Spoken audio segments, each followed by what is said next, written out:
أعوذ بالله من الشيطان الرجيم. بسم الله الرحمن الرحيم. الحمد لله حمدا يوافي نعمه ويكافئ مزيده.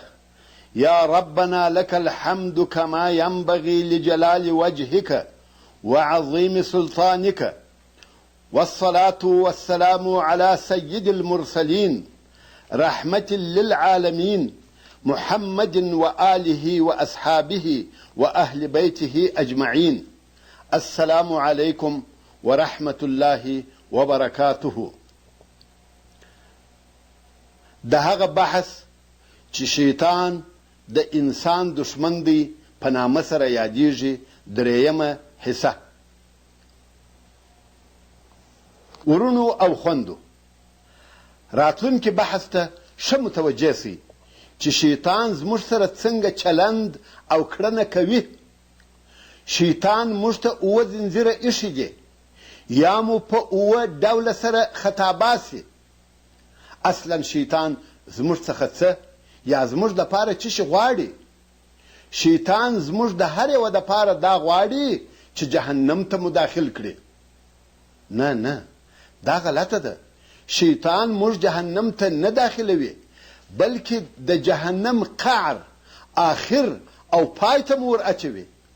دا یې کوښښ دی چې د تل دپاره د جهنم په تل او قعر کې پاته سو. ښه، ته داسې نه سوې چې د جهنم قعر ته دې داخل کړي، بیا نو غواړي چې د جهنم منځ ته دې داخل کړي. ته وایه نه، د جهنم منځ ته هم نه داخلیږم. شیطان وایي غواړم چې د جهنم څنډې ته دې ورولم. ته وایه یا، زه اصلا جهنم ته نه داخلیږم، زه داسې کار او عمل نه کوم چې هغه دې ما جهنم ته داخل کړي. شیطان وایي ښه، که پر دې نسوم کامیابه چې جهنم ته دې داخل کړم، جنت ته به نسې راڅخه داخل، بلکې د اعراف د خلقو څخه به دې کړم چې دغه اعراف د جهنم او جنت په منځ کې یو ځای دی. خو ته ورته وایه یا، دا هم نسې کولی، ځکه زه د خپل رب اطاعت کوم، زه غواړم چې جنت ته ولاړ سم. نو ته داسې عمل کوې چې په هغه سره جنت ته ځې. دلته خو نو باید د ابلیس وظیفه پای ته رسېدلې وای، ځکه تا ځان ځینې خلاص کړي، نور نو ستا څخه څه غواړي؟ ځکه ته داسې عمل کوې چې ته په هغه عمل سره د جنت وړ او لایق ګرځې. یا تر اوسه لا د شیطان کار پاته دی. نور نو څه راڅخه غواړي؟ غواړي چې فردوس اعلی ته نسې ولاړ، بلکې د جنت په څنډه یا منځ کې پاته سې. اوس تاسې ته معلومه سوه چې شیطان ستاسې سره څونه او څنګه د دښمنۍ معامله کوي. خو بیا هم تاسې خپل ځانونه ورتسلیم کړي دي. اول خو شیطان غواړي چې تا د دوژخ تل او آخر ته ورولي، د دې څخه دې ځان خلاص کړي. دی در سره پاته او در سره اخته دی، پر 7 زنځیرانو درته ولاړ دی. په اول زنځیر کې غواړي چې د دوژخ پای ته دې ورولي، دا دې نه ومنل. دوهم زنځیر درته اچوي، ښایي په هغه کې بند سې. که تر هغه هم تیر سوې، درېیم زنځیر درته اچوي. دغسې تر 7 زنځیرانو پورې در سره اخته دی. که د شیطان تر دغو 7 زنځیرانو تیر سوې، جنت فردوس ته داخل سوې. زه به اوس دغه 7 زنځیران در وښیم او تاسې اورېدونکي هر یو د خپل ځان سره وګورئ چې په کم زنځیر کې بند یاست یا پر کم زنځیر ولاړ یاست. پر اول زنځیر شیطان درته وایي کافر سه.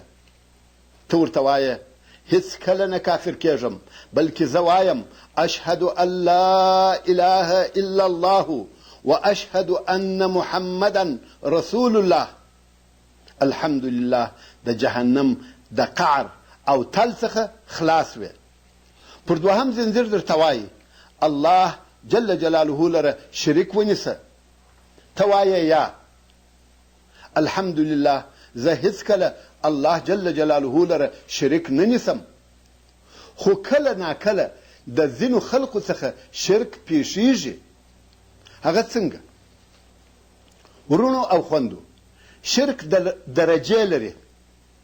د شرک د درجو څخه یوه درجه دا ده چې یو څوک یا یو شی په داسې مرتبه او درجه کې قبول کړي یا یې خوښ ولري لکه زموږ د رب عز وجل درجه.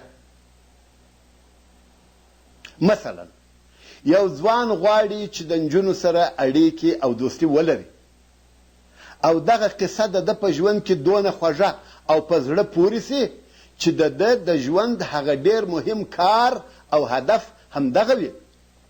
دغه کار دونه ورته مهم او خوندور سي چې چرت او فکر یې ټوله په هغه مشغوله وي او دا کار د ده دپاره داسې سي لکه د ده رب. الله جل جلاله فرمایي ارأیت من اتخذ الهه هواه، چې دا د سورة الفرقان 43 نمبر آیات دی. یعنی ته په هغه چا خبر یې چې د دوی خوښه، د دوی مزاج، د دوی غوښتنې د دوی رب او معبود وي. هر چیرې چې د دوی غوښتنې او خواهشات دوی بیایي دوی هم پر هغه لوري رهي وي. د ده رب او معبود د ده مزاج وي. نن ورځ چې د ده مزاج او خواهش ته ورته وایي دی په هغه پسې دی. نو ځکه د قیامت په ورځ به پر ټولو انسانانو غږ وسي چې هر څوک دې د هغه چا تر شا ودرېږي چې دی یې عبادت کاوه، د ځان اله او معبود یې ګرځولی و. نو هر چا چې د هر چا یا هر شي عبادت کړی و هغه یې خپل اله او خپل معبود ګرځولی و، د هغه تر شا به درېږي. هو موږ مسلمانان ټوله د الله جل جلاله د پاره درېږو، مګر هلته به داسې خلق هم وي چې څوک د پیسو تر شا درېږي، ځکه د ده په ژوند کې د ده هم او غم، د ده چرت او فکر ټوله پیسه وه. رسول الله صلی الله علیه و آله وسلم فرمایي تعس عبد الدینار والدرهم، رواه البخاري. یعنی د دینار او درهم بنده هلاک سو.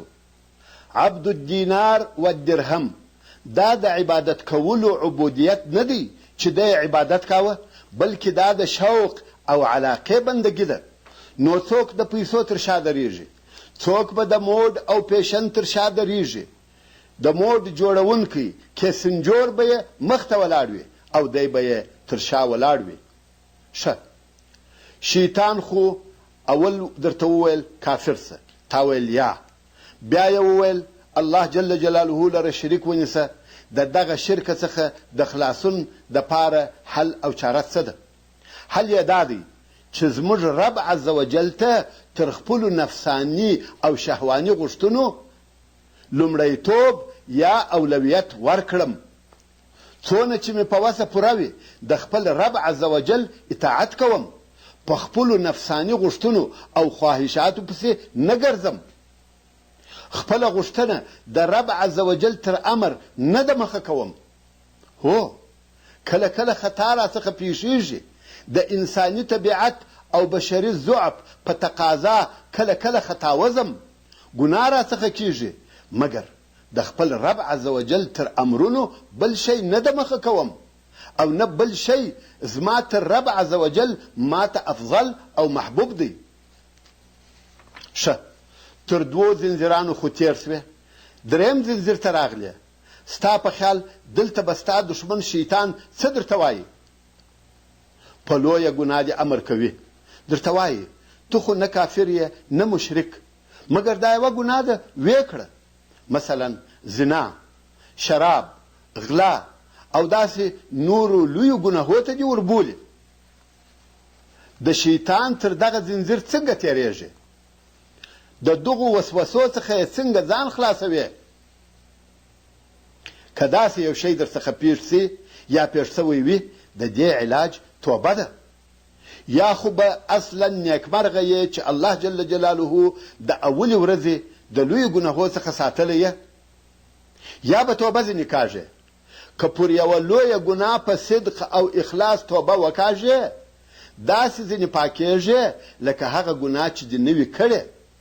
هغه ګناه ستا له دفتره پاکه سوه، ځکه رسول الله صلی الله علیه و آله وسلم فرمایي التائب من الذنب کمن لا ذنب له رواه ابن ماجه عن عبد الله ابن مسعود. یعنی د ګناه څخه توبه کوونکی داسې دی لکه اصلا چې ګناه نه وي کړې. پر دریم زنځیر دې هم ځان د شیطان د حملې څخه په داسې شکل سره خلاص کړي چې یا دې اصلا لویه ګناه نه ده کړې یا دې توبه ځینې وایسته. نو شیطان پر څلورم زنځیر درته ولاړ دی. دلته بیا درته وایي صغیره یا کوچني ګناهونه کوه. څرنګه چې ته کافر نه سوې، مشرک نه سوې، لویې ګناوې نه کوې، یا که در څخه پېښه سي توبه ځینې کاږې، نو ستا دښمن شیطان درته وایي دغه صغیره ګناهونه یا کوچنۍ ګناوې څه پروا لري؟ که په کوڅه او بازار کې ښځو ته وګورې څه پروا لري؟ دا دونه خبره نه ده.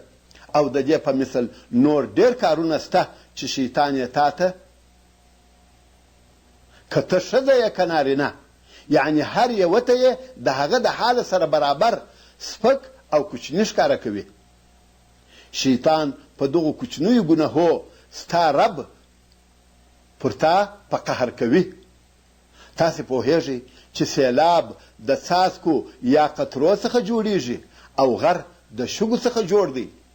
رسول الله صلی الله علیه و آله وسلم فرمایي ایاکم ومحقرات الذنوب فإنهن يجتمعن على الرجل حتى يهلكنه رواه احمد. یعنی د کوچنیو ګناهو سره پام کوئ، د کوچنیو ګناهونو څخه ځانونه وساتئ، ځکه دغه کوچني ګناهونه پر یوه چا جمع کیږي، سره یو ځای کیږي تر څو چې هلاک یې کړي. ښه، اوس نو شیطان وایي صغیره یا کوچني ګناهونه وکړه او موږ ټوله صغیره یا کوچني ګناهونه کوو. د دغه کوچنیو ګناهو حل او چاره څه ده؟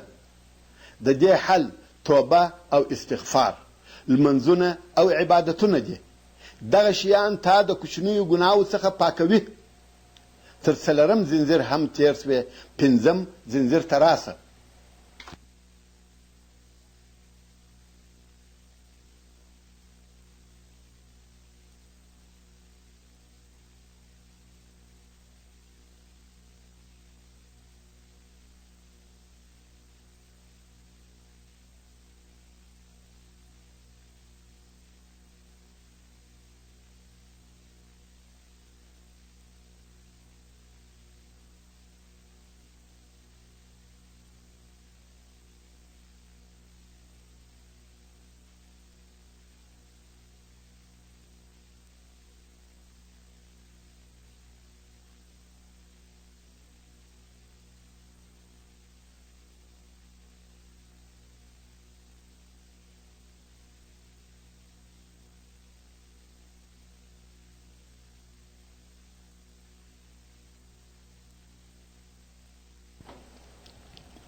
سبحان الله. اوس لا هم شیطان لاس نه در څخه اخلي، نه دې پسې پرېږدي. ویل کافر سه، تا ویل یا. ویل الله جل جلاله لره شریک ونیسه، تا ویل یا. دا کار هیڅکله نه کوم. ویل کبیره ګناهونه وکړه، یا دا هم نه کوم. صغیره ګناهونه وکړه، تا ویل یا نه کوم. او که چیرې را څخه پېښ سي د هغو څخه د خلاصېدلو دپاره توبه او استغفار وایم. دشمني او بد عملونه خو دغه وه، نور نو څه شي پاته دي؟ یا تر اوسه نور زنځیرونه هم پاته دي. پر پنځم زنځیر درته وایي وخت دې عبس او ضایع تیر کړه. ولې دې د وخت په عبسولو امر کوي؟ ځکه ته ګناوې نه کوې. نو چې ګناه ونه کړې په څه شي مشغوله کېږې او وخت په څه شي سره تېروې؟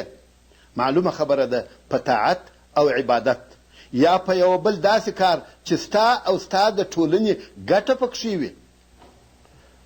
یا شیطان هیڅکله نه غواړي چې ته عابد او طائع انسان یا د خیر سړی سې. نو د طاعت او عبادت یا د نورو ښو کارو څخه ستا د منع کولو دپاره ښه لار دا ده چې وخت دې عبس او په لهو لعب تیر کړې.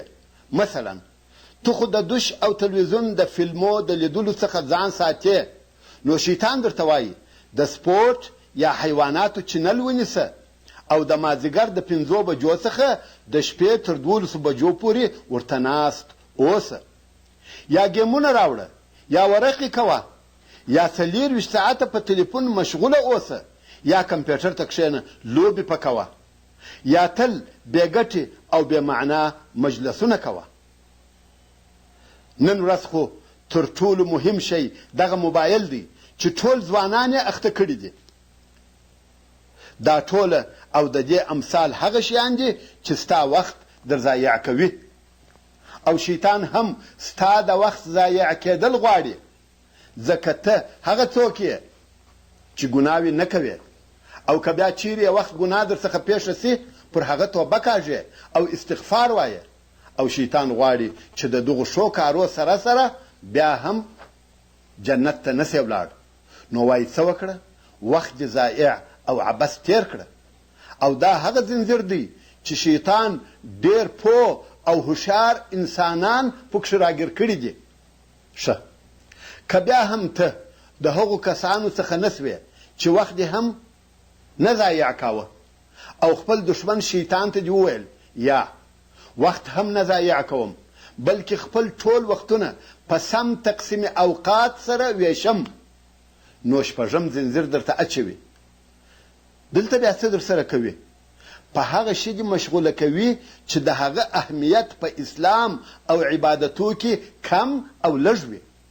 ورونو، تاسې ته معلومه ده چې اسلامي او ایمانی کارونه هر یو ځان ته مرتبه او درجه لري، لکه څرنګه چې زموږ لارښوونکی او امام رسول الله صلی الله علیه و آله وسلم فرمایي: الایمان بضع وسبعون او بضع وستون شعبة فأفضلها قول لا إله إلا الله وأدناها إماتة الأذى عن الطريق.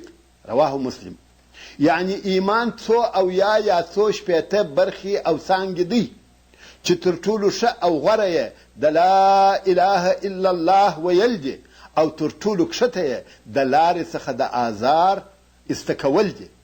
نو د دغه حدیث شریف په استدلال سره دا معلومه خبره ده چې اسلامي عبادتونه او مسئولیتونه هر یو ځان ته مرتبه او درجه لري چې ځینې یې په اجر او ثواب کې تر ځینو نورو لوړ او ښه دي. نو شیطان که په نورو تیر سوو زنځیرونو کې پر تا نسو کامیابه، په شپږم زنځیر کې یې دا وظیفه ده چې له هغه شي او هغه کاره څخه دې راوګرځوي چې ډېر اجر او ثواب لري، او هغه کار د اسلامي ټولنې دپاره ډېر اهمیت ولري. نو دې په هغه شي مشغوله کړي چې په اسلام کې ثواب او اهمیت لږ وي، چې په همدغه زنځیر کې ډېر دین دوسته او متدین مسلمانان بند سوي دي. ته به یو څوک ووینې چې ډېر مهم کار یې پرې ایښی دی، په کور کې بې ستري ده، خو د لارې څخه ډبرې ایسته کوي. که ته پوښتنه ځینې وکړې چې دا څه کوې، دی وایي دا د ایمان د شعبو څخه یوه شعبه ده. د لارې څخه هغه شیان ایسته کوم چې خلقو ته یې ضرر او آزار رسیږي. وروره، تر دغه ډېر مهم کارونه سته، تا ولې هغه هیر کړي دي؟ نو دغسې کسان په اولویاتو یا په لومړیتوبونو کې ګډوډ سوي دي چې دا د شیطان شغل دی چې اعلی او ادنا یې درڅخه ورک کړه. لوړ عمل په کښته درجه کې درښکاره کوي او کښته عمل په لوړه درجه کې. دا ولې؟ ځکه په لوړ عمل کې ثواب ډېر دی، او په میانه عمل کې میانه ثواب حاصلیږي، او په کښته عمل کې تر هغه هم لږ ثواب درکول کیږي. نو شیطان غواړي چې ته د هغه لږ ثواب عمل تر سره کړې او هغه ډېر ثواب ته دې نه پرېږدي. اوس مو ولیده چې شیطان تر کومې اندازې زموږ سره دښمني لري. نو که ته غواړې چې په دغه زنځیر کې هم شیطان نسي در باندې کامیابه، نو باید څه وکړې؟ د علماو څخه پوښتنه وکړه، د هغو کسانو څخه پوښتنه وکړه چې پوهیږي او د عمل ترتیب در وښیي. هو، نن ورځ داسې ځوانان سته چې له دین سره علاقه لري، په ښو کارو پسې ګرځي، خو د اعمالو ترتیب نه وي ور معلوم. اعلا یې پرې ایښی وي او په ادنا مشغوله وي، چې دا سمه لار او صحیح طریقه نه ده، بلکې د اعمالو د ترتیب پوښتنه وکړه چې زموږ رب عز وجل تر څه شي د مخه کړی دی، کم عمل ډیر مهم دی او د کم عمل اهمیت لږ دی. که پر دې زنځیر هم کامیابه سوې، اوس نو شیطان ته نور څه نه سوه پاته، فقط یو وروستنی زنځیر درته پاته دی. ورونو او خوندو، تاسې د ځانه سره وګورئ څوک دی چې تر شپږم زنځیر پورې سالم رسېدلی دی، څوک په دوهم زنځیر کې بند دی، څوک په درېیم او څوک په څلورم زنځیر کې بند پاته دی. خو انشاء الله داسې کسان به هم وي چې تر دغو شپږو زنځیرانو سالم راتېر سوی وي. نو هغو کسانو ته وایم کله چې په دغو ټولو زنځیرانو کې پر شیطان کامیابه سواست، اوس نو شیطان ته بل شی نه دی پاته بې له وروستني زنځیره. کله چې شیطان پر تیرو شپږو زنځیرانو پر تاسې نسو کامیابه، اوس نو پر اووم زنځیر درته ولاړ دی چې دغه اوومه تلکه یا زنځیر یې ډېر خطرناکه دی. هغه اووم زنځیر یې څه شی دی؟ وروره او خورې، شیطان خو خپل ټول چمونه درته وکړه، ګټه یې نه ورسول، اوس نو مخ په مخ در سره جنګیږي. هغه داسې چې نور خلق در باندې مسلطه کړي چې ستا په دین کې وځوروي، خامخا باید ازارونه ووینې. هغه څنګه؟ تو خو پر سمه او صحیح لار رهیه، نو خلق دی ولې زهیروي؟ دا د شیطان حرکت دی. خپل اشنایان، خپل وطنوال، د خپل ناستې او ولاړې خلق درته وپاروي. هغه درته وایي فلانه ته اوس بل راز او بل قسم سوې، ته اوس ملا او صوفي سوې، ته د ملګرتیا وړ نه یې، ستا سره د چا زړه تنګېږي. یا وایي ښه ته هم اوس نصیحت کوې او اوس داسې او داسې سوې، تو خو هغه سړی یې چې داسې او داسې دي کول. یا که په ښځو کې یوې ښځې خپل ستر ساتلی وي او اسلامي لباس یې اغوستی وي، نو نورې ښځې ورته وایي دا صحرایي ده، دا په موډ او پیشن نه پوهیږي، دا مهماني او واده ته مه خبروئ، د ځانه څخه ملا جوړ کړی دی. یا وایي دا په عصر الحجر کې ژوند کوي او داسې نورې ډېرې خبرې سته. ورونو او خوندو، اصلا دغه خبرې دوی نه کوي، بلکې دا د شیطان حرکت دی چې دغه خبرې پکوي او غواړي چې تا په دغه خبرو د حق لارې واړوي او ته په خپل ځان کې دا حس کړې چې زه ضعیفه یم، د خلقو له طرفه د دغو ازارولو او مقابلې توان نه لرم، ځکه دا د شیطان هغه اخرنۍ وسله ده چې ستا په مقابل کې یې استعمالوي او ستا د ایمان پر اندازه ستا ازارول زیاتیږي.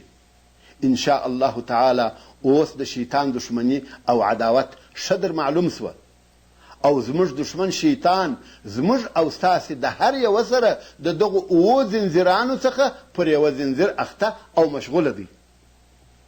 اوس خو آدم علیه السلام په جنت کې اوسیږي او ابلیس غواړي چې د جنت یې وباسي.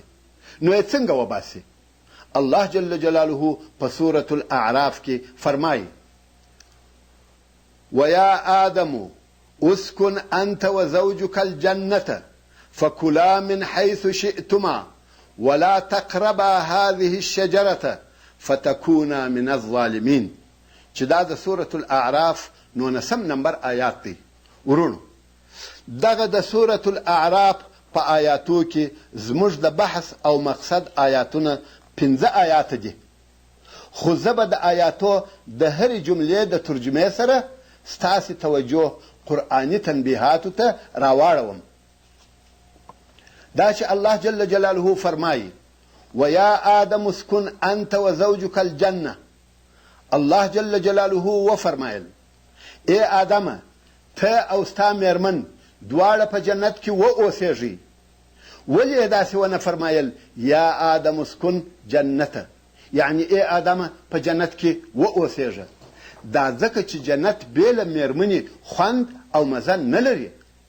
تاسې دغو قرآني اشاراتو ته متوجه سوي یاست جنت بې له ښځې جنت نه دی، نو خامخا باید ستا میرمن هم ستا سره وي چې پوره او کامله خوشحالي درته حاصله سي. ویا آدم اسکن انت و زوجک الجنه. ورونو وایي خبره تر خبرې یادېږي، نو دلته به دغه یو بل شی هم درته ووایم. هغه دا چې په خلقو کې مشهوره ده چې د جنت په نعمتو کې خوندور شی او لوی نعمت حور العین دی. داسې نه ده؟ هو داسې ویل کېږي، مګر یا دا خبره صحیح او سمه نه ده. د ملګرتیا دپاره په جنت کې خوندور نعمت دغه ستاسې د دنیا ښځې یا میرمنې دي، ځکه دغه د دنیا ښځې د حور العین بیبیګانې وي. الله جل جلاله په سورة الواقعه کې فرمایي انا انشأناهن انشاء، چې دا د سورة الواقعه 15 نمبر آیات دی. یعنی موږ دغه د دنیا ښځې نوې پیدا کړې دي په ښه پیدایښت سره. ورونو دغه قول د نارینهو په باره کې نه دی ویل سوی، بلکې دغه د دنیا ښځې دي چې په ډېر زیات ښایست او جمال سره جوړیږي. هو دا به په خپله هغه ښځه وي، هغه شکل او هغه کړوړه به یې وي، مګر د ښایست په ډېر ښه شکل او ښه صورت کې به وي، د نوره ډکه چهره به یې وي، لکه په موږ کې چې ویل کېږي فلانی نمکي دی، یعنی ښه ایسي. دغه د دنیا ښځه به په جنت کې داسې ښایسته وي چې خپل خاوند یې وویني ورته وایي به ته څوک یې؟ دا به وایي زه ستا میرمن یم. دی به وایي یا زه خپله ښځه پیژنم، زما ښځه هیڅکله داسې ښایسته نه وه. الله جل جلاله فرمایي انا انشأناهن انشاء فجعلناهن ابکارا، یعنی بېشکه موږ دغه د دنیا ښځې نوې پیدا کړي دي په ښه ښایست سره او ګرځولې مو دي دوی پیغلې. دغه د دې دنیا ښځې به په جنت کې ټولې پیغلانې وي. عربا اترابا، تاسې پوهیږئ چې د عربا اترابا معنا څه شي ده؟ ډېر عجیب الفاظ دي.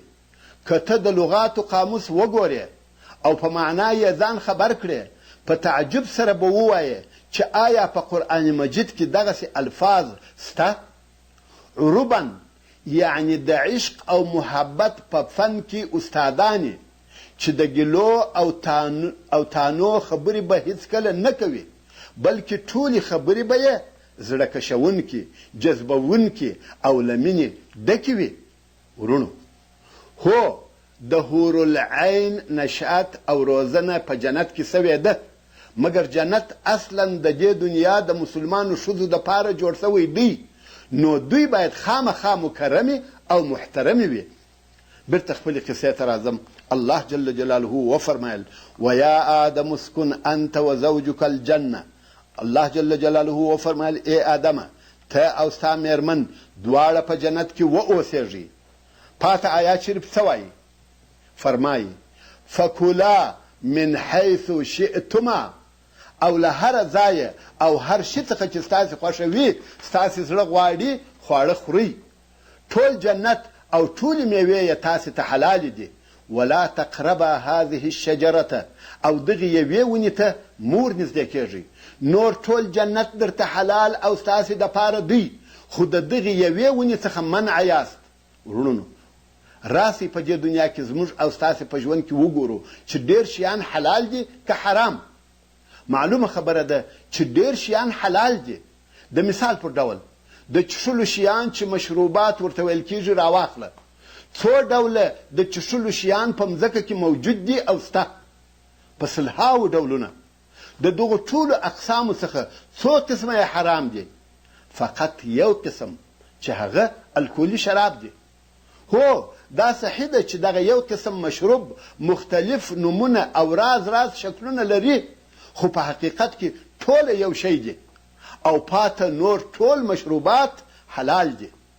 خو له بده مرغه ځینې خلق ټول حلال مشروبات پرېږدي او ځي هغه د آدم علیه السلام د ونې خطاوتل اختیاروي، یعنی هغه منع سوي او حرام مشروب چښي. کټ مټ هغه د آدم علیه السلام تېروتنه ځینې پیښیږي.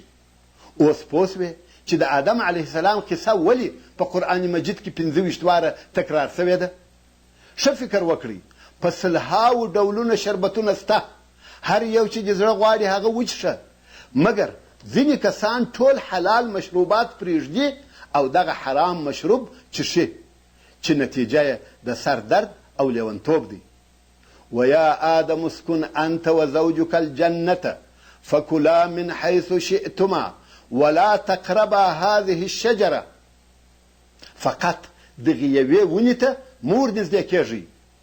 عجبه کیفیت دی. هلته په جنت کې څو ونې حرامې وې؟ یوازې یوه ونه. نورې په زرګونو ونې حلالې دي. آدم او حوا علیهم السلام څه وکړه؟ د هغې منع سوي ونې میوه یې وخوړل او ټولې حلالې ونې یې پرېښولې. دا ولې؟ دغه پوښتنه ډېره مهمه ده چې ولې یې داسې وکړه. دا ځکه چې شیطان په انسان هغه کار کوي چې د ده همت او مړانه ورضعیفه کوي. شیطان څه او څنګه کوي؟ شیطان هغه شی چې ستا په لاس او قدرت کې نه وي یا ستا څخه منع وي تر هغه شی چې ستا په لاس کې دی او ستا تر قدرت لاندې دی ډېر درته خوږ کړي. په دغه معنا او مقصد پوه شوې؟ شیطان زموږ ټولو سره دغه طریقه استعمالوي. هغه شی چې زموږ نه دی او موږ ځینې منع یو هغه ډېر راته خوږ کړي. دا د شیطان د کامیابۍ لار او د خطا ایستلو مشهوره طریقه ده. هغه شی چې ستا تر قدرت د باندې دی یا ستا نه دی یا ستا څخه منع دی تر هغه شي چې ستا په لاس کې دی ډېر خوږ، ډېر ښه او ډېر ښایسته درته ښکاره کوي. دا ولې؟ دا کار د دوو مقصدو دپاره کوي. یو دا چې کم شی چې د په لاس کې دی د هغه څخه د بد راسي، شکر یې نه ادا کوي چې دا په خپله یوه ګناه ده، او بل دا چې حرام ته دې ور داخل کړي. د دغه مقصد د اثبات دپاره به یو ډېر ښکاره او مشهوره مثال درته بیان کړم. یو څوک خپله ښایسته د ښو اخلاقو خاونده د ښې کورنۍ څخه داسې ښځه لري چې د ډېرو خلقو قصد او حسد پکېږي، خو ته به ووینې چې دغه انسان په یوې بلې بدرنګه، بې حیا، بد اخلاقه نجلۍ یا ښځې پسې چې نه حسب لري نه نسب ځغلي. خپله ښه ښځه به ځینې پاته وي او دغه کار به د ده د کور د خرابېدلو سبب وګرځي. دا دی نه دی بلکې شیطان دی چې هغه منع شی او د ده تر قدرت او لاس د باندې شی دته تر هغه شي چې د ده په لاس کې وي ډېر خوږ او خوندور ښکاره کوي. رونو او خوندو، دا د شیطان لار او شیطانی حرکت دی چې د هر چا سره یې عملي کوي. تاسې وګورئ الله جل جلاله دغه د آدم علیه السلام قصه په قرآن مجید کې څو واره ذکر کړې ده او څو واره دې اورېدلې ده، بیا هم کټ مټ هغه خطا او تېروتنه درڅخه پیښیږي او هر وخت منع شي تر حلال شي ښه در معلومیږي. یو ځوان د دوش یا تلویزیون د یوه چینل د لارې یو لڅ فلم ویني. د فلم تر لیدلو وروسته اسې او ناسې وي. دی په خپله وایي دا ښه کار نه دی، کم د ګټې او فایدې شی نه و پکښې، خو یوه هفته وروسته بیا هم هغه چینل نیسي او هغه حرام او بیا ګټې شیان بیا ویني. دا شیطان دی چې دغه کار ته یې هڅوي او دغه بد کار ښه ورته ښکاره کوي او خوږوي. ورونو، د یو چا د کور مخ ته کنده یا یو ډب دی، آیا دی چې هره ورځ له کوره راوځي په دغه کنده یا ډب کې لویږي؟ هو، ښایي یوه ورځ په خطا او سهوه پکښې ولویږي، مګر هره ورځ او پرله پسې ولې ورلویږي؟ آیا عقل او دماغ نسته؟ ویا آدم اسکن انت وزوجک الجنة فکلا من حیث شئتما ولا تقربا هذه الشجرة فتكونا من الظالمین. یعنی ای آدمه، ته او ستا میرمن دواړه په جنت کې واوسېږئ او له هره ځایه او هر شي څخه چې ستاسې خوښه وي، ستاسې زړه غواړي، خواړه خورئ. ټول جنت او د جنت ټولې میوې تاسې ته حلالې دي او دغې یوې ونې ته مه ورنږدې کېږئ. که چیرې بیا تاسې دغې ونې ته د خوړلو په نیت ورنږدې سواست، خواړه مو ځینې وخوړل، نو تاسې دواړه به پر خپلو ځانو د تېرې کوونکو څخه سئ، پر خپلو ځانو به مو ظلم کړی وي. د الله جل جلاله تر دغه اکرام او لارښوونې وروسته څه پیښه سوله؟ فوسوس لهما الشیطان لیبدی لهما ما وري عنهما من سوآتهما. نو شیطان دوی دواړو ته د دغې منع کړه سوې ونې د خوړلو وسوسه د دې دپاره ور واچول چې ښکاره کړي دوی ته هغه شرمځایونه چې د دوی څخه پټ کړه سوي وه. شیطان دوی دواړو ته د څه شي دپاره وسوسه ور واچول؟ د شیطان مقصد څه و؟ د شیطان مقصد دا و چې دوی ته هغه د دوی پټ کړل سوي ځایونه ښکاره کړي، کوم چې هغه د دوی عورت و. ورونو، د مخه تر دې الله جل جلاله آدم علیه السلام ته د جنت د راحتو او نعمتو په باره کې فرمایلي وه: ان لک الا تجوع فیها ولا تعرى، چې دا د سورة طه 118 نمبر آیات دی. یعنی بېشکه تا لره په جنت کې دا هوسایي سته چې په دغه جنت کې به نه وږی کېږې او نه به لڅېږې. یعنی د خوړلو او چښلو دپاره چې هر څه غواړې په جنت کې سته. دلته نو د دې خبرې څه علاقه ده چې نه به لڅېږې؟ ورونو، دا د جنت په باره کې خبرې دي، لکه زموږ رب عز وجل چې ورته وایي دا غیر ممکنه ده چې ته جنت ته لڅ داخل سې، خامخا به جامې در باندې اغوندم. دا زما نه ده خوښه چې یو څوک دې زما جنت ته داخل سي او هغه دې لڅ وي. له دغه ځایه ابلیس پوه سو که آدم علیه السلام له منع سوي ونې څخه خواړه وخوړل او د الله جل جلاله نافرماني یې وکړه، لڅېږي. نو ابلیس څه غواړي؟ بس دغه د دوی لڅېده یې مقصد و او غواړي چې دوی لڅ سي. الله جل جلاله فرمایي: فوسوس لهما الشیطان لیبدی لهما ما وري عنهما من سوآتهما. نو شیطان دوی دواړو ته د دغې منع کړه سوي ونې د خوړلو وسوسه د دې دپاره ور واچول چې ښکاره کړي دوی ته هغه شرمځایونه چې د دوی څخه پټ کړه سوي وه. ابلیس غواړي چې لڅ یې کړي.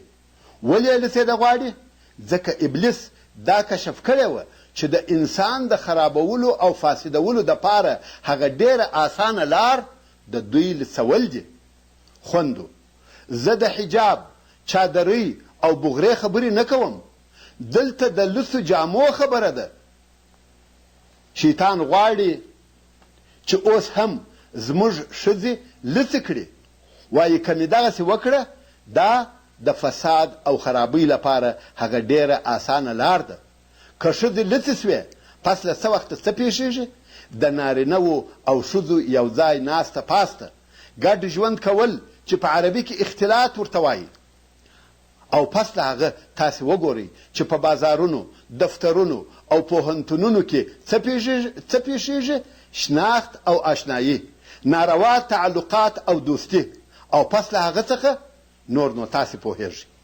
نو ابلیس په لږ کار ژر تر ژره ډېره نتیجه لاسته راوړي او په آیات شریف کې د سوآت د لفظ څخه جسماني عورت مقصد دی. اول یې عورت ته سوآت وویل ځکه د بني آدم سره د جسم ښکاره کول بد ایسي. الله جل جلاله د بدن مفاتن یا د شهوت او لذت ځایونه سوآت وبلل. سوآت یعنی بد ځایونه. وقال ما نهاكما ربكما عن هذه الشجرة إلا أن تكونا ملكين أو تكونا من الخالدين. او ابلیس دوی ته د دوی د خطا ایستلو دپاره په درواغو سره وویل ستاسې رب د دغې ونې د خوړلو څخه نه یاست منع کړي، مګر د دې دپاره یې منع کړي یاست چې تاسې ملائکې نسئ، یا تاسې په جنت کې د تل پاته کېدونکو څخه نسئ. یعنی د دغې ونې تاثیر دا دی که څوک له دغې ونې څخه خواړه وخوري یا خو ملائکه کیږي یا د تل دپاره په جنت کې پاته کیږي. نو الله جل جلاله تاسې په دغه سبب منع کړي یاست چې نه ملائکې سئ او نه د تل دپاره دلته پاته سئ. د سوره طه په 120 نمبر آیات کې دغه ونه د ابلیس له طرفه د شجرة الخلد په نامه سره یاده سوې ده، یعنی د تل تر تله ژوندي پاته کېدلو ونه. او ځینې خلق داسې فکر کوي چې واقعا هم په جنت کې شجرة الخلد سته، خو په حقیقت کې نه دغه ونه شجرة الخلد و او نه ده. خدا ابلیس علیه اللعنه دی چې پر دغه ونه یې د شجرة الخلد نوم کښېښاوه. دا د ابلیس کارونه دي چې شیان په خپلو اصلي نومونو نه یادوي، ځکه که د هغه شي نوم تا ته در یاد کړي ته د هغه کار په کولو نه راضي کېږې، نو شیطان پر هغه شي یا هغه کار بل خوږ نوم کښېږدي. مثلا د الله جل جلاله او د الهي دین څخه انکار ته د فکر ازادي یا روشن فکری وایي. حال دا چې روشن فکر باید هغه انسان وي چې خپل ځان، خپل پیدایشت او خپل حقیقي وظیفه ورمعلوم وي. شیطان او د شیطان ملګري شرابو ته وین وایي، د بدن لسولو یا لسو کالو ته موډ وایي، حرامو علاقاتو ته رفاقت او دوستی وایي، چم او خیانت ته پوهی او چالاکی وایي، چې دا ټوله د شیطان خطا ایستل او کږې لارې دي. شیطان نور هم د آدم او حوا علیهم السلام د تیر ایستنې دپاره په قسمو شروع وکړه. الله جل جلاله فرمایي وقاسمهما انی لکما لمن الناصحین. او دوی ته شیطان سخت قسمونه یاد کړه چې بېشکه زه تاسې ته خامخا د نصیحت کوونکو څخه یم. د دې څخه دا معلومه سوه چې شیطان د آدم علیه السلام سره په دلایلو ستړی سو، نو خبره تر قسمو پورې ورسېدل. ویل قسم په الله جل جلاله چې زه تاسې ته ستاسې د ګټې او فایدې دپاره وایم. نو آدم او حوا علیهم السلام دا فکر وکړي چې څوک به دا جرأت نسی کولای چې په درواغو دي د الله جل جلاله په نامه سره قسم یاد کړي. مګر نن ورځ داسې خلق سته بې له دې چې شیطان دې قسم ورکړي یا دې قسمونه ورته واخلي، دوی د شیطان دپاره کار کوي او د هغه ملګري کیږي. هر څه چې شیطان ورته وایي دوی یې عملي کوي. فدلاهما بغرور، یعنی بیا نو ابلیس په چم او خطا ایستلو سره د درواغو په قسم سره دوی د هغې لوړې مرتبې څخه ټیټې مرتبې ته راکښته کړل. فدلاهما، تاسې پوهیږئ چې د دلا معنا څه شي ده؟ کوم شی چې په څا کې وځړوې او دغسې زړېدلی یې پرېږدې دغه ته دلا وایي. نو شیطان هم په خپل چم او قسمو سره دوی په دوو زړو کې کړه، نه مطلق د الله جل جلاله د امر اطاعت کوونکي سوه چې ووایي یا هیڅکله یې نخورو، او نه یې دا اراده وه چې باید له دغې ونې څخه خواړه وخوري. فدلاهما بغرور، دوی دوه یعنی دوی دوه آدم او حوا علیهم السلام یې د هغې خپلې مرتبې او درجې څخه د ده په خطا ایستلو سره کښته کړه. فلما ذاق الشجرة، کله چې دوی دوه د دغې منع سوي ونې خوند وڅکئ څه پیښه سوه؟ بدت لهما سوآتهما، دوی دواړو ته د دوی عورتونه ښکاره سوه. اوس یې نو له شرمه څه کول؟ وطفقا یخصفان علیهما من ورق الجنه، او دواړه د جنت د ونو په پاڼو سره د خپلو بدنو په پټولو مشغوله سوه. پر خپلو ځانو یې د جنت د ونو پاڼې راپیچلې او مشلولې چې خپل جسم او عورت پټ کړي. ښه ځیر سئ، تر اوسه لا انساني فطرت سالم او پر ځای و. د جنت د ونو پاڼې شکوي او ځانونه په پټوي، خو هغه انسانان چې د ځان په لسېدلو یې پروا نه کیږي یا نور هم کوشش کوي چې د جسم په لڅېدلو کې زیاتوالی راولي، د هغو اصلا هغه انساني فطرت خراب او فاسد دی. دغه آیات شریف پر دې دلالت کوي چې د عورت لڅول د ډیرو لویو ناوړو کارو څخه دي او دغه عورت لڅول د انساني فطرت او طبیعت څخه مخالف کار دی او د عقل خاوندان یې هر وخت او په هر زمانه کې بد کار بولي. وناداهما ربهما ألم أنهكما عن تلكما الشجرة وأقل لكما إن الشيطان لكما عدو مبين. او د دوی رب عز وجل دوی ته ورغږ کړه، آیا ما تاسې له دغې ونې د خوړلو څخه نه واست منع کړې او ما تاسې ته نه وویلې چې پام کوئ چې شیطان ستاسې ښکاره دښمن دی؟ وروڼو او خوندو، د دغې قصې او واقعې په پای کې الله جل جلاله د تعلیق او تبصرې پر توګه موږ ته لار راښیي، نصیحت راته کوي او فرمایي: یا بني آدم قد انزلنا عليكم لباسا يواري سوآتكم وريشا ولباس التقوى ذلك خير. یعنی ای د آدم علیه السلام اولادې، موږ پر تاسې لباس نازل کړی دی، یعنی ستاسې دپاره مو جامې پیدا کړي دي چې ستاسې د بدن شرمځایونه پټوي او ستاسې د ښکلا دپاره مو هم جامې پیدا کړي دي، او د تقوا لباس یعنی ښه عمل او ښه خویونه چې تاسې له عذابه په خلاصېږئ تر نورو لباسو خیر او بهتر دی. یعنی ای بني آدمه، سربیره پر دغه ظاهري لباس چې د بدن ستر او زینت په حاصلیږي، یو معنوي لباس هم سته چې په قرآن مجید کې د لباس التقوا په نامه سره یادیږي او باطني زینت او ښایست په حاصلیږي. نو که دښمن ستاسې څخه د جنت لباس ویستی، ما په دنیا کې د لباس جوړېدل در وښول، اوس هم هغه لباس اغوندئ چې تقوا او پرهیزګاري پکښې وي. نو نارینه دې ورېښمینې جامې نه اغوندي او جامې دې تر بجلکو لوړې وي، او ښځې دې داسې لباس نه اغوندي چې بدن یې تر ښکاره سي، او نه دې خپل زینت بې له خپله خاونده بل چاته ښکاره کوي. ورونو، څرنګه چې فته پای ته ورسېدل، زموږ پاته بیان به د بحث په 4مه حصه کې واورئ ان شاء الله تعالی. وما توفيقي إلا بالله عليه توكلت وإليه أنيب.